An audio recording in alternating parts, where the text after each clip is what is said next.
Welcome back, brothers and sisters. I am Braden. This guy over here is Tim, and this is the Second Legacy Live Caller Edition. And thank you so much for stopping by. If you like this content, if you like having us have live callers to spark unique conversations from out there in the Second Amendment in the wild, give us a like on this video, subscribe to the channel, and make sure you turn the notification bell on. And if you want to be one of those brave souls to jump onto the show and have a conversation with me and Tim, there is a link in the description box. There's a Google form.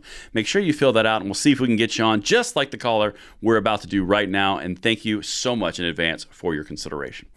All right, so our caller today is Philip. Philip, what you got for us? Welcome to the show, my man. Yeah, first and foremost, thanks, guys. I appreciate everything you guys have done. Been watching you for years. And so pretty straightforward question. I own a Kydex company, run that full-time here in South Carolina. You guys have had a strong social media presence forever, and you are probably aware of how the 2A content getting suppressed, getting quieted, as it were. So I'm curious how you guys are navigating that better and how we can help other 2A businesses navigate that better. That is an excellent question. Yeah.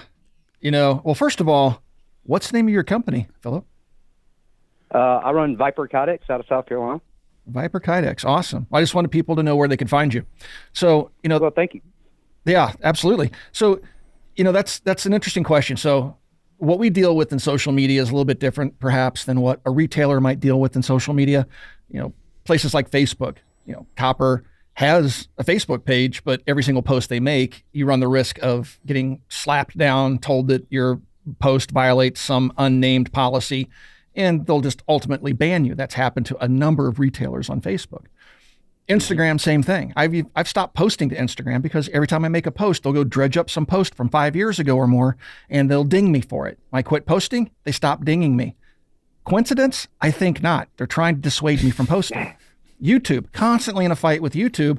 And that's one of the reasons why we have Second Legacy. We're very careful what we say here because, we want to monetize and we want the videos to be recommended.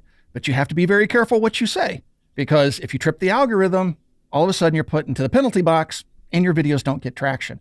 So I think all of us deal with it to some degree, depending on what platform we're talking about and what our particular business is. So as a content creator, it's been a struggle. And for us, look, I'm a free market capitalist, and YouTube, it's their house, their rules. I get that. I don't have to like them, but I try to work with them. And I'll do so until it just becomes, to the point where I just can't work with them anymore, and then I'll have to go find some other home, as most of us will. So do I want government regulation? No, I don't like big government. I don't want the government regulating anything. I think we can self-regulate. I think once it becomes painful enough for our community to exist on Facebook, on Instagram, on YouTube, wherever, we can migrate to other platforms. Rumble, you have Truth Social, you have Twitter now, which we can post anything we want on Twitter.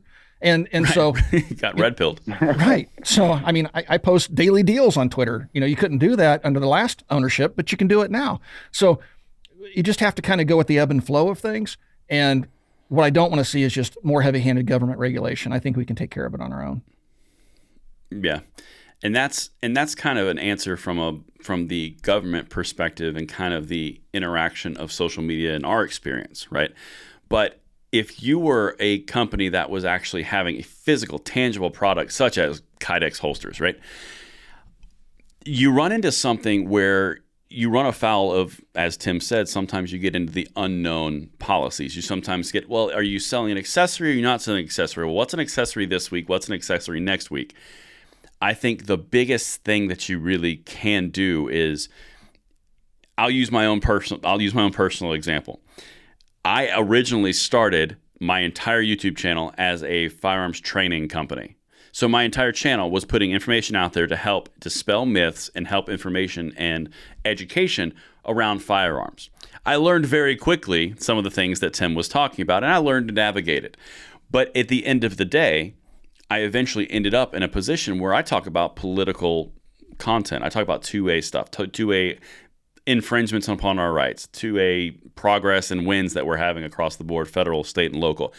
Really, the best advice that I can give you is don't be afraid to be outside of the box, because you never know where that's going to take you. For example, if you were to do a YouTube channel and you were talking about something completely unrelated to actual firearms, but you had Kydex, like if you were doing fishing content and you had specific Kydex fishing pole holsters. This is a complete hypothetical. My point is, you will find a way when you have the drive to do it, and you will learn how to navigate in all these little circles and what you can and what you can't say. But the biggest thing is be creative, be industrious, but don't give up. That's the best thing that I can say. And that applies to our Second Amendment rights as well, the fight for our rights there.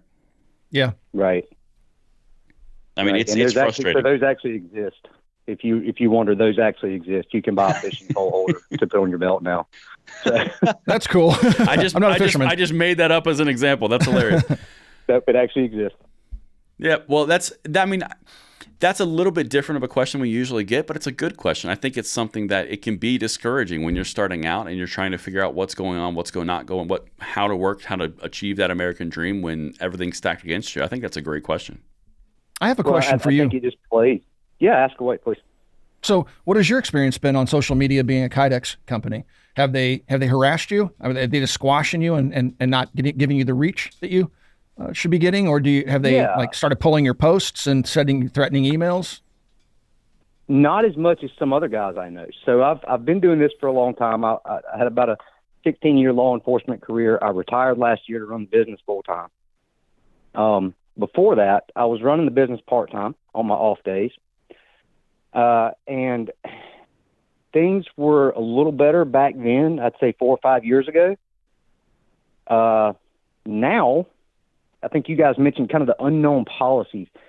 You're just not getting that reach. And a lot of small businesses don't have a huge marketing or advertising budget to put out. So the reach isn't there. Social media gave us all that reach that we needed to kind of get things off the ground. And now you're just not seeing engagement. You get posts, hey, you're getting a warning on this because it's got a pew-pew in it, or whatever. Right. Right. Yeah.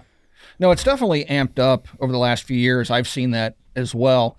They'll tell you that they don't put people in buckets and they don't blacklist anybody, and there's no such thing as shadow banning. Yes, but then we have the Twitter files. So it's right. It certainly does happen. There is an agenda. I know that many times as a business, just you have a Facebook page, and they'll say, "Hey, boost this post." But if you boost that post as a Kydex manufacturer that has pictures of pew-pews and Kydex, and you click that boost and you give them your credit card and everything, then you get greeted immediately after they do all that. Then they'll send you a message on the screen that says, "Oh, hey, we can't boost your posts, and now you're banned for 30 days for trying." I know, because it happened to me a couple years ago. They still take your money. And they still take your money for that ad. Yeah, I mean, so they'll do everything they can just to dissuade your business on their platforms. But hey, it's their platform. If we get fed up with it, we can take our business elsewhere, and that's what I encourage people to do. But unfortunately, the reality of social media is that people are kind of sedimentary, right? They want to stay where it's comfortable and where all their friends are. So it's really hard to migrate people from YouTube to Rumble, for example, for us, because you can say, yeah, I got a Rumble channel, and you'll see it slowly grow, but there's not this mass exodus. Even when we all of us in GunTube were talking about what YouTube was doing to us with suppressors and magazines and loading guns and all that stuff that just recently happened, the most recent flap, we didn't see a mass migration. Yeah. We didn't see a mass migration. Everybody's like, go to Rumble. Why aren't you on Rumble? Well, I'm on Rumble. I've been there for a few years. Why aren't you on Rumble? And why are you posting that over here on YouTube? So, it's like, get over there, but we're not going. We're going to hang out over here, but you need to go over there. So there's a lot of confusion right now in the market. And what we need to do is just say, you know what, we're done with you, and move and have people follow. But we as content creators have to stay where the audience is. Yeah, and it's a tough thing, because you've got the audience on the established platforms. We want to see Rumble grow, where you have freedom of speech and opportunity to produce content that really works in our market space. We want to see. I'd like to see a 2A friendly social media platform a la Instagram. As to whether or not that's going to happen in the future, I don't know. But I'm using Twitter for that right now. And I haven't been harassed in the slightest. So now we have Twitter. Yeah. That's where I primarily focus. I actually got off of Twitter a couple years ago when all this crap kind of started. And now I'm like, well, maybe I should just go back to Twitter as well. Yeah. Isn't that amazing? Isn't that amazing when new management comes in and goes, yeah, we're not doing that anymore. Isn't that weird how the masses just re-navigate? We were just talking about that, about the ultimate troll was Musk buying Twitter, but go ahead. I'm sorry, Braden. Yeah, no, you're good. It is the ultimate troll. You are correct. Worthy. What's the worthy statement? You know, man, I genuinely forgot what I was about to say. It doesn't happen often. That's my fault, too. It was, and it is, and I blamed him. It's like that Joe Biden sticker. I need to hold one up. I did that. Yeah, he did do that. But you know what? That's okay. I feel like it's going to circle back around probably after we finish recording. But Tim, do your thing. Take us out. All right, we'll do. Well, first of all, Philip, thank you so much for calling in with that great question. It was an awesome discussion. If you guys like to take part in a discussion like this, there is a link to a document in the video description below. Fill out that document. We'll get you on the show. We'll have a good time and spread the love of the Second Amendment at the same time. Thank you for watching, and we'll talk to you guys soon.